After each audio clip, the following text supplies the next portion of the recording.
Hi there, this is Amelia Fabriches, and this is my Module 15 case study, the Truman Elementary School for AEP 858. So, to begin, Category 1, what do I know?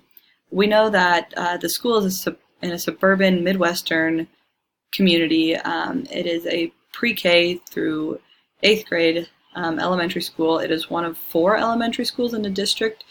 There are about 700 students there. Of those students, 15% of the students are on free and reduced lunch. 5% do not have English as their first language, and the majority of them who don't have English as their first language, Spanish is going to be their first language. We understand that the principal is a second-year principal, and they moved from, they were in a school within the district, but not that particular school that they are now the principal at. And we understand that the reading scores are poor. The assessments are not good, specifically in reading, and it continues to be that way from grade to grade. There's not good carryover, and we've had some outreach from the parents in the community that they are concerned about those reading scores and about what kids are learning in regards to reading in their classes. What do I know? After observing the classrooms, I can see that there's a lot of whole group reading that goes on. With language arts, it is only, they spend 1 hour a day using Basel and the curriculum. There's limited use of strategy. It's pretty archaic, nothing new. And then they do a lot of individual work in their workbooks after they've done like whole group reading and stuff like that. And it's all the same for all students. There's no individualization, no differentiation. For maybe those who are advanced or maybe even those who struggle. We had a reading supervisor come in, and some recommendations that they made is that there needs to be more time spent on language arts. Also more phonics reading and writing needs to be practiced, and there needs to be more individualized instruction, and we need to appeal to all different types of students, whether they be lower or upper level students. Also, we understand that there is a federal reading grant available. There are 10 to 15 grants that they will give out. There's some really hard deadlines with the application process, and you can get anywhere from $200,000 to $250,000 in that grant. We don't really know the details of the qualifications of that grant. We just understand that those are potentially available for us. What I need to know. What is the data in the other subjects beyond reading? Reading kind of tends to be the issue that we're having, but the perception, but what other data do we have? Also, in regards to perception and demographic data, so getting the perception from the parents, teachers, and the students, getting that from the community, and understanding some demographic data, but mostly that perception data. Also, what are the qualifications for the grant? How do we know if we will or will not be qualified? And we need to look into that, and I need to know more about that. Also, I need to know some more curriculum options. So beyond what we're using, what are other resources out there? What are some more curriculum options? So speaking with a curriculum specialist, doing some research, and looking at some of that data and some of those numbers to see what resources and what opportunities are out there in regards to curriculum. Problems. So students specifically are struggling in reading. It's pretty simple. Probably the number one problem. The teaching methods are archaic. Also, the perception is really negative with parents, and that is not good. Assessment scores are poor, and we are just not performing where we should be fairly consistently in the reading. Can we effectively use a grant to fix the problem, and can we pinpoint that problem and hone in on that and fix it? So discovering, yes, the reading is a problem, but where do we go? What strategies do we use to fix that? And can that grant actually effectively help us? So category 2, my plan of action. So step 1 is to collect perception data from parents, students, and teachers. I think it's important to get that input from not only just the parents or even just students, but teachers as well. We have to gather that, look at that, and analyze that. So then I also want to gather more observation and walkthrough data from the classroom, spend a little more time in those classrooms, not just getting a glimpse, but understanding better what those classrooms look like, what those strategies look like, collecting that data.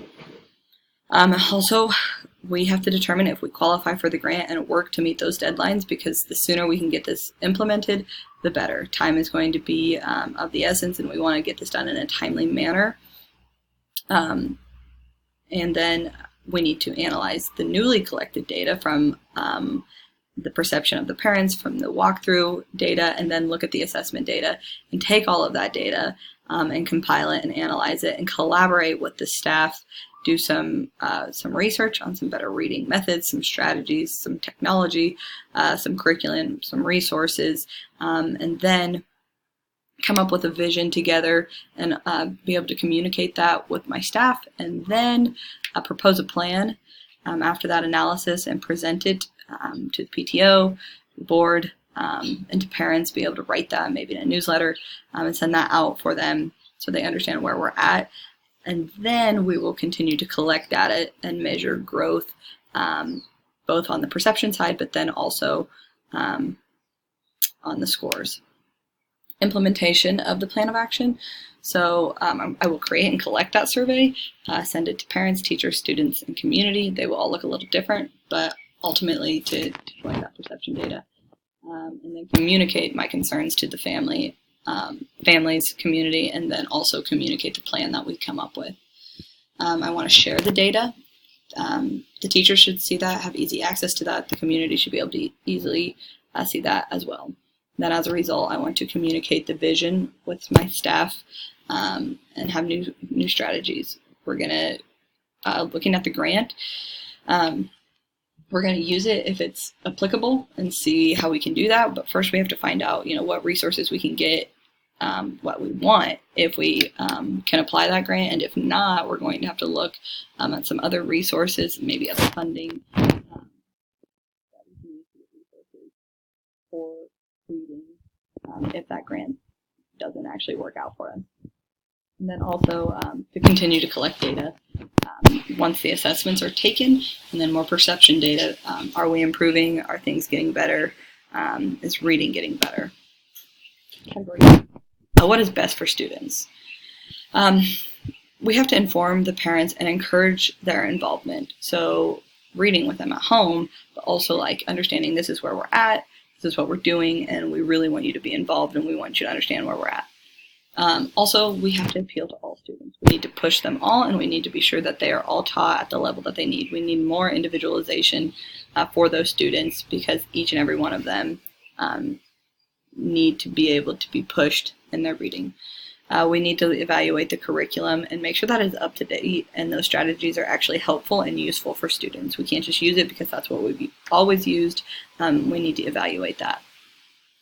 Teachers have to understand that old methods have to change. We can't just continue to use what we've used, especially if it's not working, and it clearly isn't. So teachers have to have some buy-in and understand that. We have to change, and we will get that input from them as well. We're going to involve the students. We'll look at the perception data from them. What do they say? What do they think? And how can we use that to benefit them? And ultimately, reading must improve, and students must become better readers, and they must enjoy it in one way, shape, or form. So facts from the case.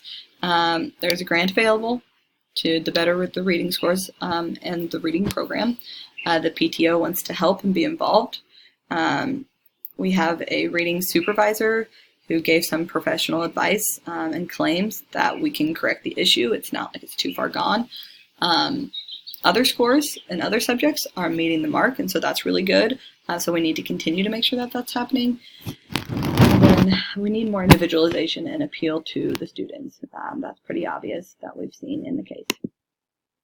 So to debrief the problem, category 4, my thoughts, what are my teachers like? How are they in the classroom? What is the perception? Good teachers are really valued, and we could have the best program, but if our teachers aren't up to snuff, that program is no good. I really think that the reading scores must improve. and we must continue to hit the mark on the others as well. I don't want to forget about that. Also, is my vision clear? Because the community, the teachers, they have to understand what my vision is and can I communicate it clearly. And then also, how long will it take to attain the scores that we desire? My feelings, parents are concerned, and I want to know what the perception is and how to improve that. I know things must change because kids are not reaching their potential and they could be where they ought to be. What do I value? I really value that the parents, like the PTO, is involved and they clearly want to see an improvement. And I also value the fact that there are grants and resources available, and I have a reading specialist who can help me. I really value quality of teachers and making sure that we have that, but ultimately it's the value of student success. Unresolved issues, grant qualifications. So it's hard to talk about if we can actually use that grant. We don't know if we qualify. We need to learn if we will be able to receive that or not. The perception data results, with things. So we have to understand, what the feelings are on certain things, and we haven't received that data yet. Time, how long is the shift going to take? And then also, what is the new curriculum and the new strategies? And will they be successful or not? Maybe the first one we try isn't, and then we have to try again. So category 5, reflecting on standard 8. As a school leader, I must be in tune and involved with many entities for the benefit of our students. I have to learn about the assessment data of student performance, but I also have to understand the perception data of the community. I must be able to hear concerns, take action, and communicate a plan to everyone involved. Every decision I make must be transparent, make it based on good research, and make choices that always benefit and foster student success, and be able to communicate that step by step with all entities involved with that student success. Category 5, so how did I engage the family and the community? The perception data is going to be huge, so sending out that survey to those families in the community is big. And then encouraging parents to be involved, and then meeting with the PTO. And then also, how did I use data to communicate to a larger community, so beyond the school? So once again, that perception data, not to just the teachers or the students, but also to the community. It's really important to be that liaison and get that information from a larger audience, not just within the building. The reading specialist, making suggestions after doing observations, using that is huge. Use data and research on curriculums and strategies to implement. We will not go out on a limb. We're going to use data. We're going to look at the research and make decisions that are proven to be helpful. And then we'll use data to see if we qualify for grants, demographic data to see if we meet the qualifications that we need in order to qualify for the grant, and then ultimately use the grant. Ongoing dialogue and decisions. We'll have to look at our next assessment scores to see, in black and white, did our scores improve? Therefore, what did we do that was successful? Where did we get as far as we wanted? Or do we still have room for improvement? And also the perception data after we've implemented new strategies. So are people happier? Are things going better? Is there still concern? If so, where at? And then, as a result, once you've gotten all that data, present it to the PTO and to the teachers. This is where we're at. This is where we want to be. And then really looking at that data. And then having also the reading specialist come back and observe and analyze if we have made the appropriate improvements that we wanted, and also how can we continue to improve. Thank you for watching.